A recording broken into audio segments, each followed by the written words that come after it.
A Agência Espacial dos Estados Unidos fez uma advertência hoje sobre o El Niño. O fenômeno, segundo a NASA, se mantém forte e poderá provocar efeitos tão desastrosos quanto os de 1998, os mais fortes já registrados. O El Niño é um fenômeno natural que acontece quando as águas quentes do Oceano Pacífico se expandem em direção às Américas do Norte e do Sul.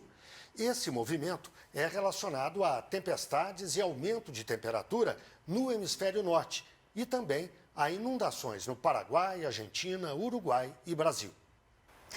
Eu converso agora com Gustavo Batista, professor do Instituto de Geociências da Universidade de Brasília. Boa noite, professor. Muito obrigada pela participação aqui no Repórter Brasil. E eu gostaria de começar essa entrevista perguntando para o senhor que fatores que explicam esses fenômenos aqui. 2014 já tinha sido quente, 2015 muito quente, né? E a previsão agora é 2016, assim, sendo pior do que 2015. Nós vivemos hoje talvez o maior evento de El Niño da história.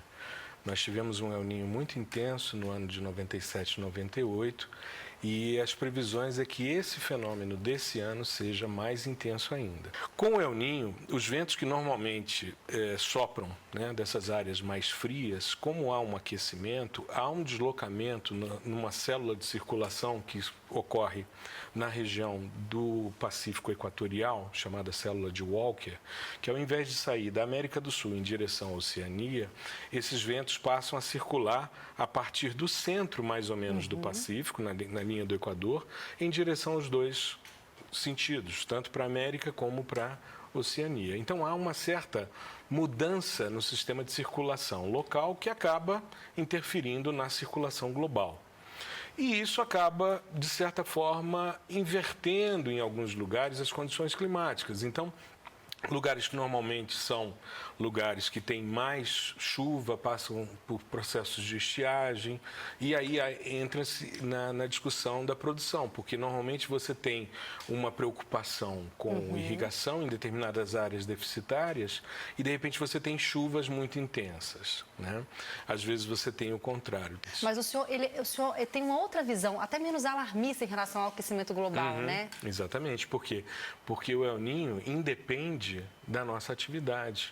O El Niño é um fenômeno que até hoje não se sabe direito o porquê que ele é ocasionado, mas ele sempre existiu. Mas toda a discussão que é feita hoje sobre mudanças climáticas parte de uma premissa equivocada, que é se basear na questão do CO2, do dióxido de carbono. Da emissão de gases. Né? E o grande controlador da temperatura, a gente estuda isso no ensino médio, é o vapor d'água.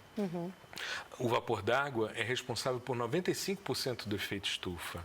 Quando você retira, Michel Leroux falava que é um pesquisador francês já falecido, ele dizia que a atmosfera do IPCC, do painel intergovernamental sobre mudanças climáticas, não tinha vapor d'água, só tinha CO2. Porque quando você retira o vapor d'água que está numa dinâmica de ciclo hidrológico, o CO2 passa a ocupar 76% do efeito estufa. Mas quando você bota o vapor d'água, que representa 95%, o CO2 representa 3,6%. E de 3,6%, 3,5% são os oceanos. São naturais. Então, a nossa participação é muito pequena. Então, toda essa discussão, ela não leva em consideração o vapor d'água. E só apenas a emissão de gases. Mas então, esse acordo que foi firmado em Paris, em 12 de dezembro, o senhor acha que tem fragilidades? Então, ele não é baseado... É bastante. Porque ele não olha para a questão do vapor d'água, só para a emissão de gases. Exatamente. O que se discute é as interferências que a gente provoca localmente. Essas são vistas.